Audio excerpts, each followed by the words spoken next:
células de fetos abortados. Não posso mais tomar um caldo de cana na rua, comer um pastel. Deus escolheu as coisas expressíveis. É por isso que Deus te escolheu. Se você repetir uma mentira 1000 vezes, ela vai virar verdade.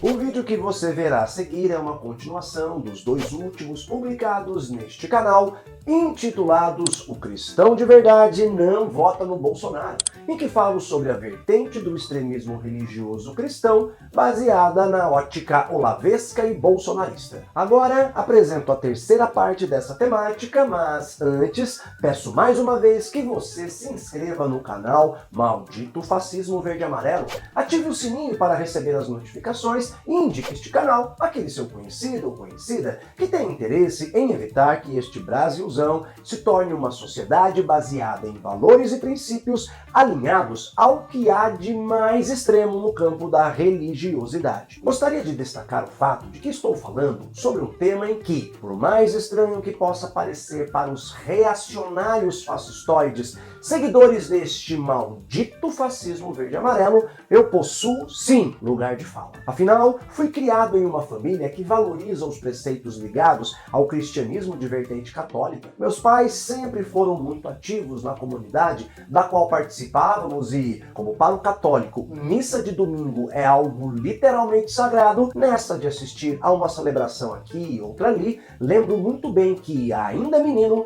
um conjunto de imagens que via constantemente nas paredes internas das igrejas me deixava incomodado. As imagens da Via Sacra, também conhecida como Via Crucis. Para quem não está familiarizado, são aquelas 14 imagens ou esculturas que narram os principais acontecimentos da paixão de Cristo. Como pode aquele cara que pregava o amor ao próximo, que curava as pessoas e vivia na mais pura simplicidade junto a gente marginalizada no Império Romano, passar por algo tão terrível e abominável como essa desgraça covarde chamada tortura? Aprendi com a minha catequista que foi necessário Jesus passar por tudo isso para livrar-nos do pecado que carregamos por Eva e Adão terem sucumbido aos encantos de uma serpente falante e serem posteriormente expulsos do paraíso. É o pecado original que o Cristo pregado na cruz procurou extirpar de nós, humanos. Tal qual repetimos quando assistimos a uma missa: Cordeiro de Deus, que tirai os pecados do mundo, tende piedade de nós. Confesso que minha cabecinha de criança viajandona nunca conseguiu entender direito esse papo de um pai enviar seu filho à terra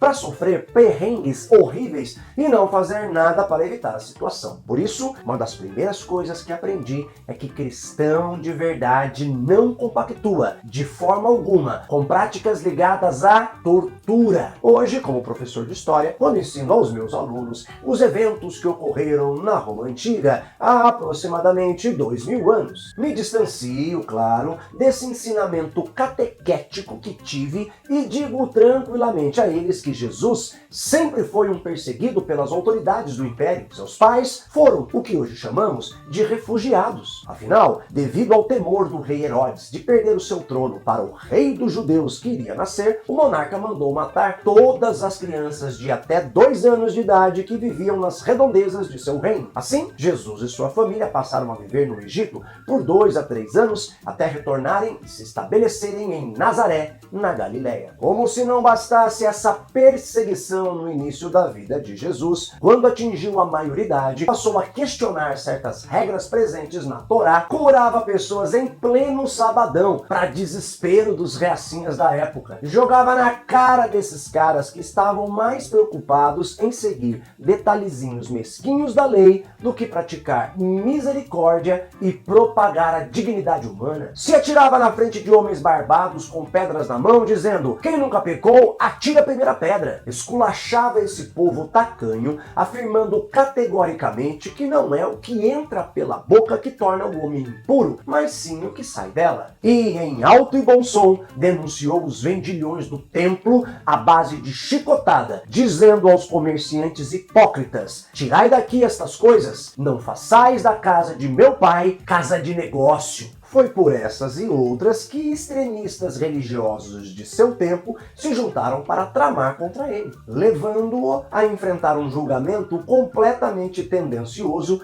que o condenou à crucificação não sem antes passar pelas mais cruéis formas de tortura. E quando falamos de tortura na Roma Imperial, meu chapa, falamos de algo realizado com os requintes mais terríveis de crueldade. Por isso, reforço, o cristão de verdade não deveria, de forma alguma, compactuar com qualquer manifestação que incentive a tortura. É justamente por isso que os vídeos em que trato do extremismo religioso têm esse título claro: o cristão de verdade não vota no Bolsonaro. E digo isso tranquilamente porque esse projeto humano de fascista, como todo bom cristão deveria saber, disse em um programa de TV aberta em 1999 o seguinte: Eu sou favorável à tortura, tu sabe disso.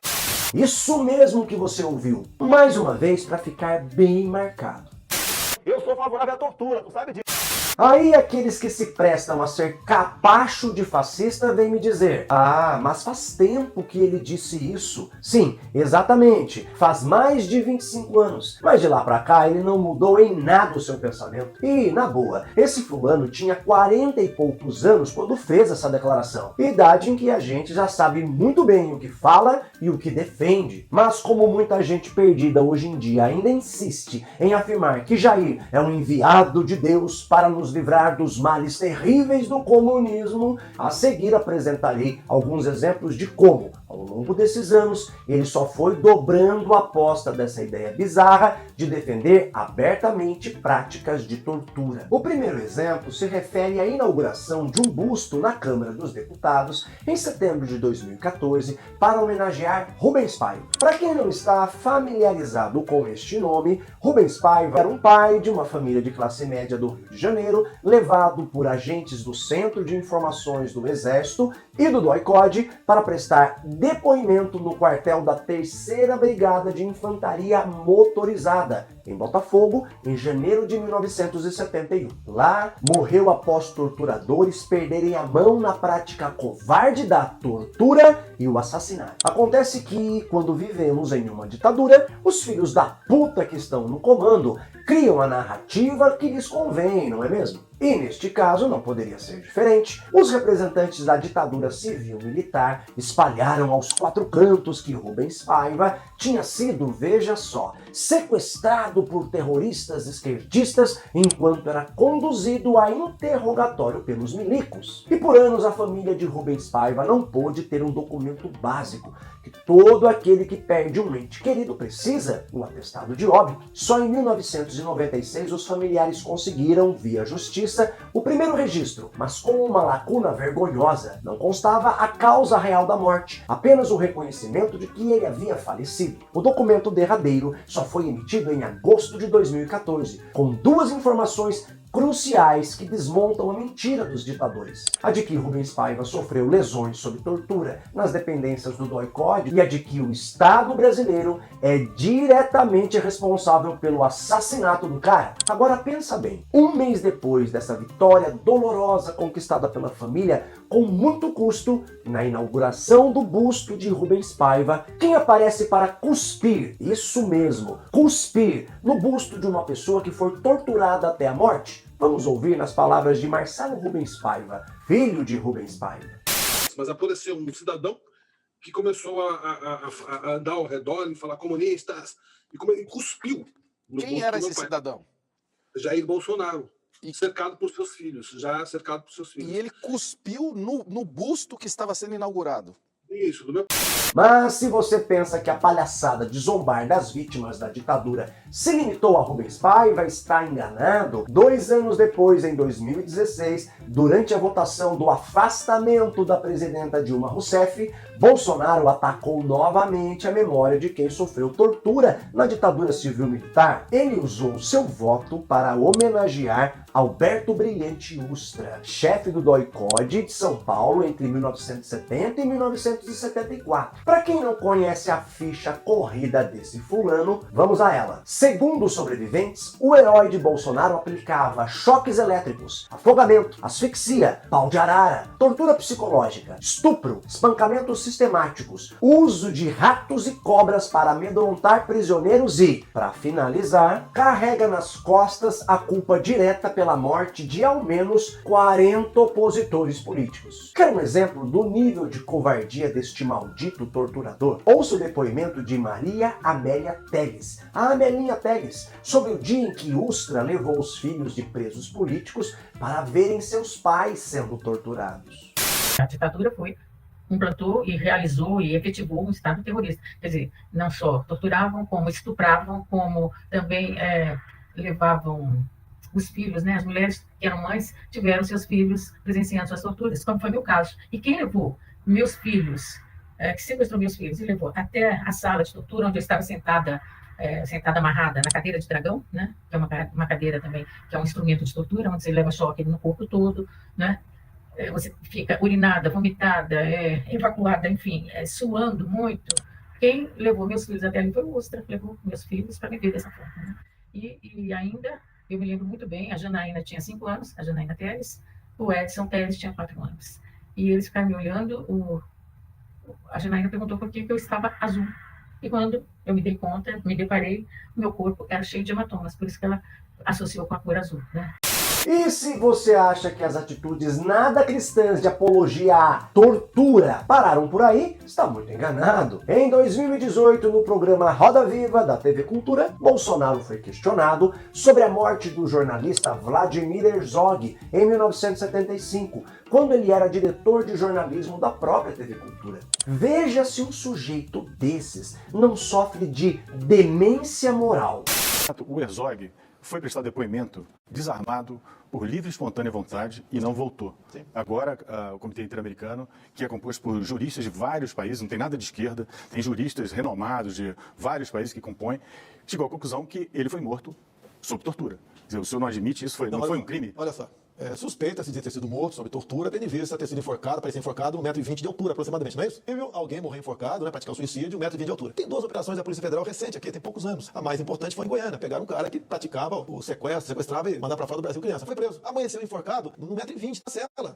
Além de duvidar de algo já comprovado, que Herzog foi morto sob tortura e teve a morte forjada, ele ainda usa como comparação o caso de um sequestrador de crianças. É ou não é um mau caratismo elevado à 10ª potência? Desde 2012, a Comissão Nacional da Verdade já reconheceu oficialmente que Herzog morreu em decorrência de lesões e maus-tratos sofridos durante o interrogatório nas dependências do DOI-CODE. Mas esse cretino faz o quê? Zomba de uma vítima da ditadura. Voltando à ideia central desta sequência de vídeos que quem é cristão de verdade não vota no Bolsonaro, é fundamental destacar essa contradição, porque quem sabe de tudo isso e ainda assim se diz cristão, não pode concordar com as práticas desse sujeito. Sabe por quê? Porque o cristão de verdade, o cristão raiz, possui algo inegociável chamado empatia. Empatia é essa parada básica de se colocar no lugar do outro. Eu sei que a extrema-direita vê a empatia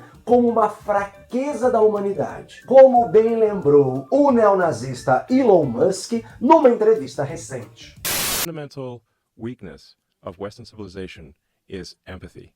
Mas a empatia, longe de ser uma fraqueza, é a base da nossa civilização. Quem diz isso não sou eu, mas o primatólogo Franz de Waal no livro A Era da Empatia. Ele defende que a empatia não é uma invenção cultural, nem traço exclusivamente humano, mas uma característica biológica profundamente enraizada na evolução dos mamíferos. Animais, especialmente primatas, demonstram ajuda mútua, cuidado com os mais fracos e até senso de justiça. Ou seja, a empatia é uma herança evolutiva e biológica, não uma fraqueza moral como pregam Elon Musk e outros fascistinhas da atualidade. Por essas e outras é que o cristão de verdade não compactua com esse maldito fascismo verde e amarelo. Afinal, quem lê sobre Jesus sabe muito bem que sua empatia para com os marginalizados do Império Romano, a galera excluída da sociedade, era algo imprescindível. Eu desconfio que, se Jesus voltasse hoje e escolhesse o Brasil como palco do seu retorno, dificilmente estaria em certos espaços religiosos que de cristão não tem nada. E acredito também que os mesmos extremistas religiosos que um dia o condenaram repetiriam esse mesmo ato. E você, desconfia quem poderia ser o primeiro a se prontificar a praticar os mais terríveis absurdos contra Cristo em nome de Deus, pátria, família e liberdade? Eu sou favorável à tortura, tu sabe disso. Eu não tenho dúvida nenhuma.